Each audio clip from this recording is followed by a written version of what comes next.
Halo teman-teman semua, halo Ibu. Sebelumnya perkenankan untuk saya mengucapkan Pangandalimar untuk Swastiastu. Ya, perkenalkan saya Ibu Sri Budhawana Daryansyah, NIM 18170511129, program studi S1 Akuntansi, Fakultas Ekonomi, Universitas Pendidikan Indonesia, dari kelas 5G. Di sini untuk pemenuhan terkait UTS dan UAS, terkait mata kuliah akuntansi laporan keuangan 1 dari dosen pengampu Ibu Sunita Dewi, saya akan menjelaskan terkait contoh soal. Nah, untuk mempersingkat waktu, mari kita masuk ke contoh soal yang pertama. Nah, contoh soal yang pertama ini yakni saya ambil terkait materi bab 3 tentang entitas laporan konsolidasi dan laporan keuangan. Di sini diasumsikan jika PT ABC memperoleh 25.000 lembar dari 125.000 lembar saham yang beredar dari PT EGZ seharga 4.000 per lembar pada tanggal 1 Juli. Laba bersih dari PT EGZ untuk tahun tersebut adalah sebesar 550.000 dan dividen sebesar 350.000 telah dibayar pada tanggal 1 November. Jika laba bersih PT EGZ untuk tahun berjalan adalah sebesar 250.000 dan jika setelah dividen likuidasi saham memiliki nilai wajar sebesar 62 juta dan kemudian saham tersebut diklasifikasikan sebagai saham yang tersedia untuk dijual, maka kita diminta untuk yang A, buatlah catatan akuntansi investasi saham yang dilakukan oleh PT ABC dan PT EGZ melalui kedua metode. Nah, di sini metode yang pertama yakni metode nilai wajar dan yang kedua adalah metode likuiditas. Yang B, kita diminta untuk menghitung nilai investasi menurut kedua metode tersebut. Dan yang C, yakni jika setelah dividen likuidasi saham memiliki nilai wajar sebesar 62 juta diklasifikasikan sebagai saham yang tersedia untuk dijual, berapa nilai investasi PT ABC dalam PT EGZ pada periode 31 Desember. Nah, kita langsung saja jawabnya. Sebelum menjawab yang poin A, kita harus mengetahui kepemilikan saham PT ABC di PT EGZ. Nah, saya menggunakan rumus perolehan lembar saham yang dibeli dibagi dengan total lembar saham yang beredar pada PT EGZ dikalikan 100% untuk mendapatkan persentase kepemilikan saham.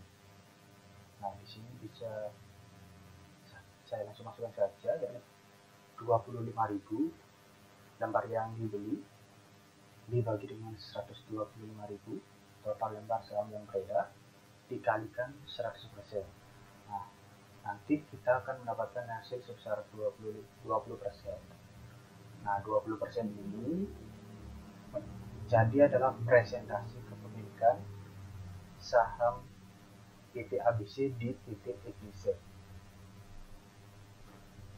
Setelah mengetahui presentasi kepemilikan, kita langsung lanjut ke poin A, yakni catatan apa saja yang ada di catatan akuntansi investasi saham PT ABC dan PT EGZ. Nah, kita dapat lihat nih pada tanggal 1 Juli, yakni investasi dalam PT EGZ sebesar 100 juta di debit dan kas sebesar 100 juta di kredit. Sedang itu adalah metode nilai wajar, dan metode likuiditas yakni investasi dalam EGZ sebesar 100 juta di debit dan kas sebesar 100 juta di kredit. Nah, untuk cara menghitungnya, teman-teman bisa menghitungnya yakni dari jumlah perolehan saham pada tanggal 1 Juli yakni 25 lembar tadi dikalikan harga beli per lembar. Kita dapat mengetahuinya lewat soal yang di atas. Nah, teman-teman tinggal kalikan saja 25.000 dikali 4.000, nanti teman-teman dapat hasil sebesar 100 juta. Nah, 100 juta adalah investasi awal PT ABC di PT IWZ. Nah, pada investasi PT ini biasanya untuk digunakan adalah untuk mencatat investasi dalam PT IWZ. Yang di tanggal 1 Juli udah beres, kita langsung masuk ke 1 November. Dalam metode nilai wajar, yakni kas sebesar 70.000 di debit dan pendapatan dividen sebesar 70.000 di kredit. Sama halnya dengan metode ekuitas, yakni kas sebesar 70.000 di debit dan investasi dalam PT IWZ sebesar 70.000 di kredit. Nah, tanggal 1 November ini kita dapat mengetahui cara mengetahuinya atau cara menghitungnya, yakni dengan mengetahui dividen yang diterima. Nah, di soal kita tahu dividen yang diterima sebesar 30.000 dikali dengan kepemilikan saham. Nah, jadi rumus menghitungnya yakni 350.000 dikali 20% sebesar nanti dapat diperoleh hasil 70.000. Nah, pada metode nilai wajar, pendapatan dividen ini digunakan untuk mencatat pendapatan dividen. Sedangkan pada metode ekuitas, dividen yang diterima akan mengurangi nilai investasi, makanya dia ditempatkan di kredit. Untuk 1 November sudah selesai, kita beranjak ke 31 Desember. Pada metode nilai wajar, pendapatan dividen yakni sebesar 45.000 di debit dan investasi dalam PT IWZ sebesar 45.000 di kredit. Sedangkan metode ekuitas yakni investasi dalam PT IWZ sebesar 55.000 di debit dan laba dari PT IWZ di sebesar 55.000 di kredit. Nah, perhitungannya pada tanggal 31 Desember yakni pertama-tama kita tahu bahwa pembelian saham ini dilakukan di bulan Juli. Oleh karena itu kita tahu bahwa pembelian itu di pertengahan tahun.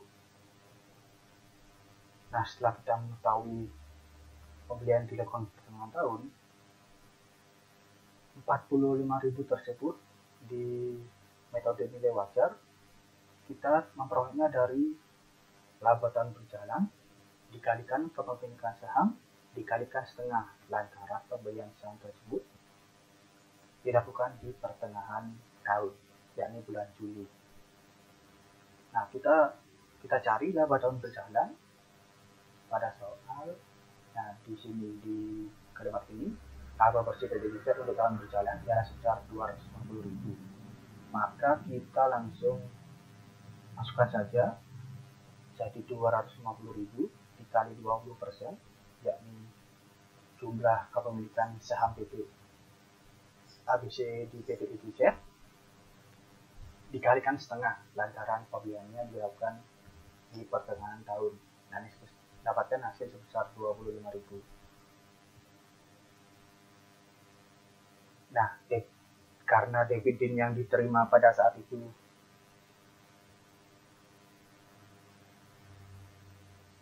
yaitu 70%, karena dividen yang diterima pada saat saham diperoleh tadi yakni sebesar 70.000, hal tersebut merupakan melebihi ekuitas dalam laba IWZ sebesar 25.000 yang kita baru saja cari ini.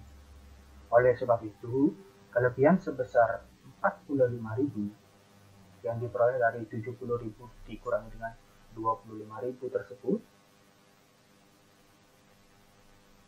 dianggap sebagai dividen likuidasi dan dicatat sebagai pengembalian modal dan dikredit dalam akun investasi dalam PT EFZ. Nah, jika metode nilai wajar sudah selesai, kita lanjut ke metode ekuitas. Nah, di metode ekuitas diperoleh hasil 55.000. Nah, berdasar perhitungannya itu diperoleh dari laba pada saat saham diperoleh dikalikan kepemilikan saham dikalikan setengah. Nah, kita dapat mengetahui laba pada saat saham diperoleh tersebut pada soal di atas. Nah, di sini diketahui laba bersih dari PT EFZ untuk tahun tersebut ialah sebesar 550.000. Nah, jadi kita tinggal masukkan saja, yakni 550.000 dikalikan 20% dikalikan setengah, nanti kita buatkan hasil sebesar 55.000. Jadi itulah catatan akuntansi prestasi saham PT ABC dan PT EFZ. Sudah selesai yang poin A, kita langsung beranjak ke yang B, yakni nilai investasi menggunakan dua metode. Metode yang pertama yakni metode nilai wajar. Pada metode nilai wajar, nilai investasi diperoleh dengan cara mengurangi investasi pada tanggal 1 Juli dengan dividen likuidasinya. Nah, kita tahu investasi dalam PT EFZ yang sudah dicari dalam catatan akuntansi tersebut dalam metode nilai wajar yakni sebesar 100 juta. Lalu dividen likuidasinya sudah kita hitung di catatan akuntansinya, yakni sebesar 70.000 dikurangi dengan 25.000 dapatkan hasil 45.000. Nah, untuk mengetahui nilai investasi menurut metode nilai wajar, kita hanya perlu mengurangkannya saja, yakni sebesar 100 juta dikurangi 45.000, nanti akan diperoleh hasil sebesar 99.955.000. Nah, ini berikut merupakan nilai investasi menurut metode nilai wajar. Nah, kita masuk ke metode ekuitas, yakni menurut metode ekuitas PT ABC mengalami menurut metode ekuitas PT ABC mengakui laba sebesar 55.000 dan melaporkan dividen sebesar 70.000. Sebagai nilai investasi PT ABC dalam EFZ bisa dihitung sebagai berikut. Kita tahu sudah pada catatan akuntansi pada metode ekuitas pada investasi awal yakni menerima 100 juta lalu mendapatkan dividen 70.000, maka 100 juta ditambah 70.000 yakni 100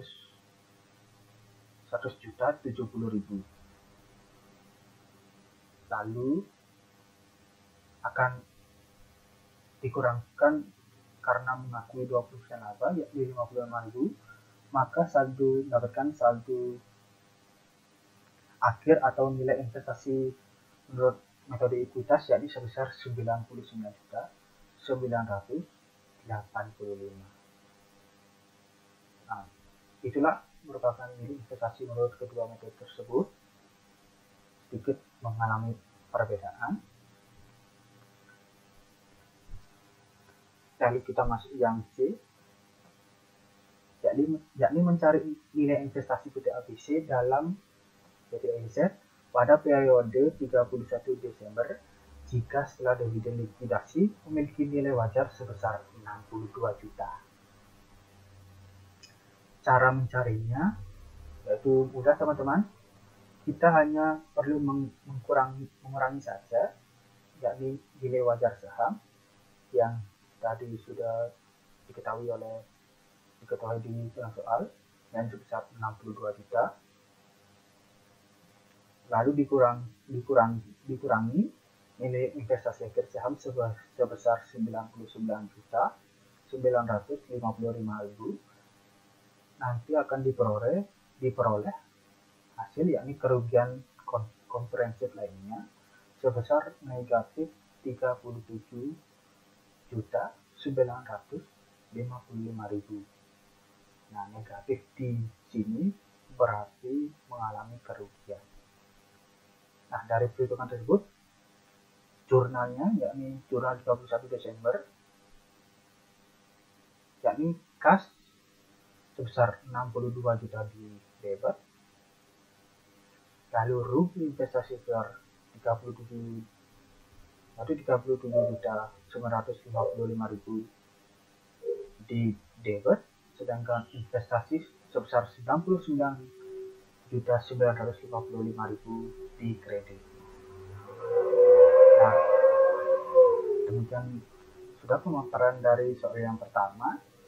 Untuk mempersingkat jalannya waktu, kita langsung saja ke contoh soal kedua.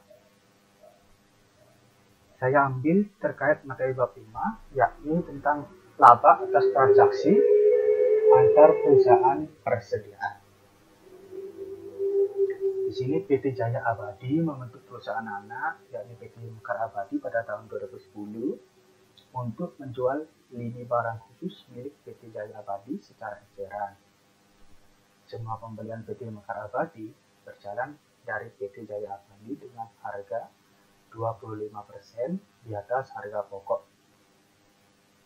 Selama tahun 2010, PT Jaya Abadi menjual barang dagang senilai 16.000 kepada PT Mekar Abadi dengan harga 20.000, dan PT Mekar Abadi kembali menjual semua barang dagangan tersebut kepada semua pelanggannya dengan harga 24.000. Nah, kita di sini diminta untuk yang poin A.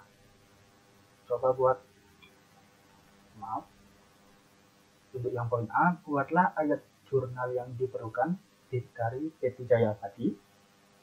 Yang B, yakni buatlah kertas kerja konsolidasi PT Jaya Abadi tahun 2010. Nah, pertama-tama untuk menjawab soal tersebut, maka langkah pertama kita buatkan terlebih dahulu jurnal atas pembelian persediaan, baik yang dilakukan PT Jaya Abadi maupun PT Mekar Abadi.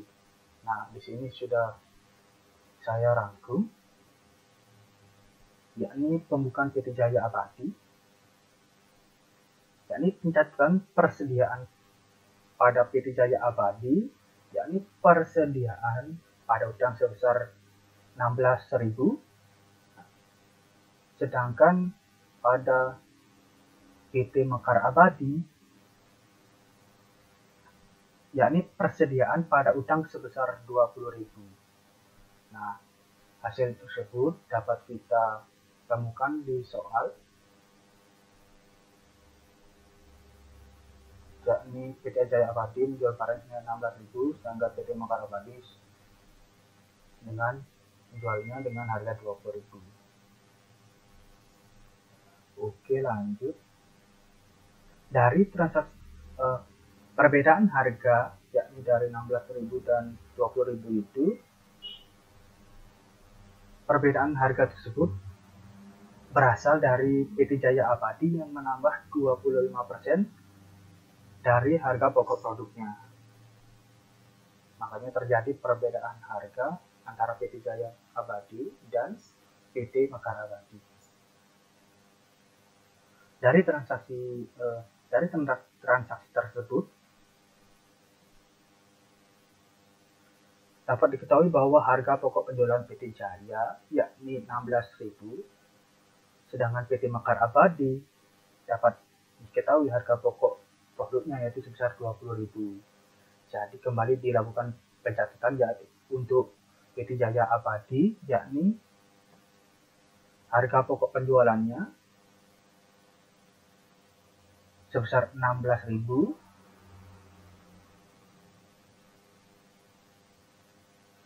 harga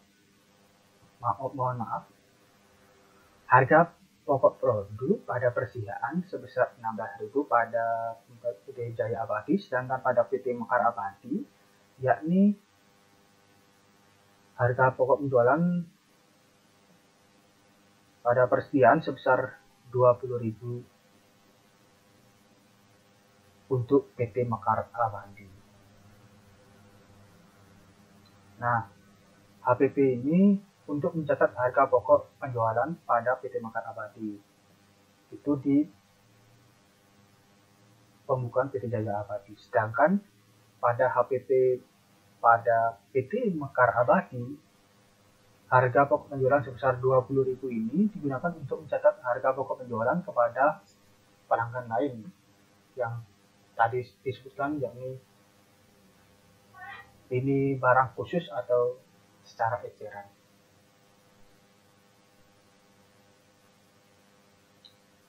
Dan untuk penjualan persediaan kepada PT Mekar Abadi pada PT Jaya Abadi juga membuat jurnal atas transaksi tersebut, yakni pada PT Jaya Abadi, yakni piutang usaha pada penjualan sebesar 20.000 untuk mencatat penjualan antar perusahaan kepada PT Mekar Abadi, dan untuk pembukaan PT Mekar Abadi tersendiri PT Mekar Abadi membuat yakni piutang pada penjualan sebesar 24.000 untuk mencatat penjualan kepada pelanggan lain atau di lini konsumen lain, yakni eceran.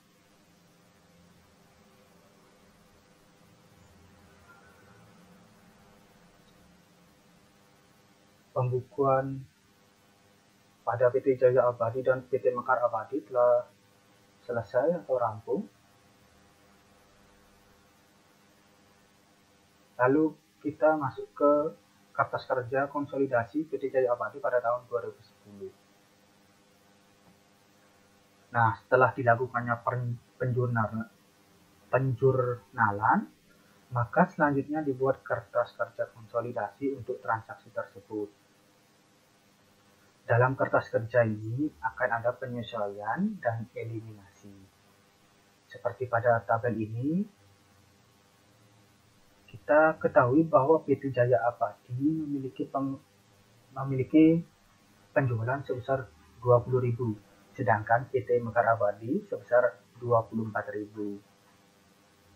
Kemudian PT Jaya Abadi memiliki HPP sebesar 16.000, sedangkan pada PT Mekar Abadi sebesar 20.000. Maka dilakukan penyesuaian dan eliminasi sebesar 20.000 untuk penjualan sehingga konsolidasinya sebesar 24.000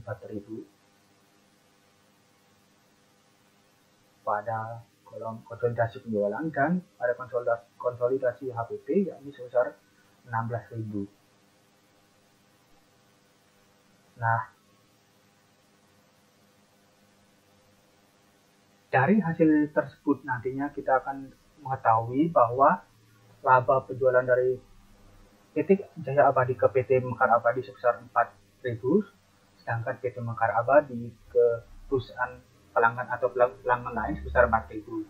Nah, kita tinggal totalkan 4.000 tambah 4.000, yakni laba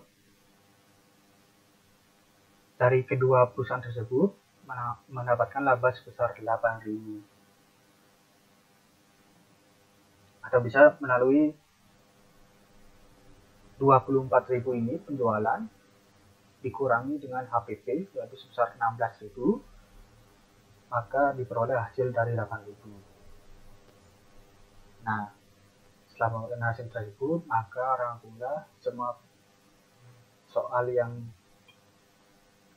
dipaparkan, apabila ada kesalahan kata maupun ucap, saya minta maaf. Salam Rahayu. Saya tutup dengan Ram Santi. Om Santi Santi Santi.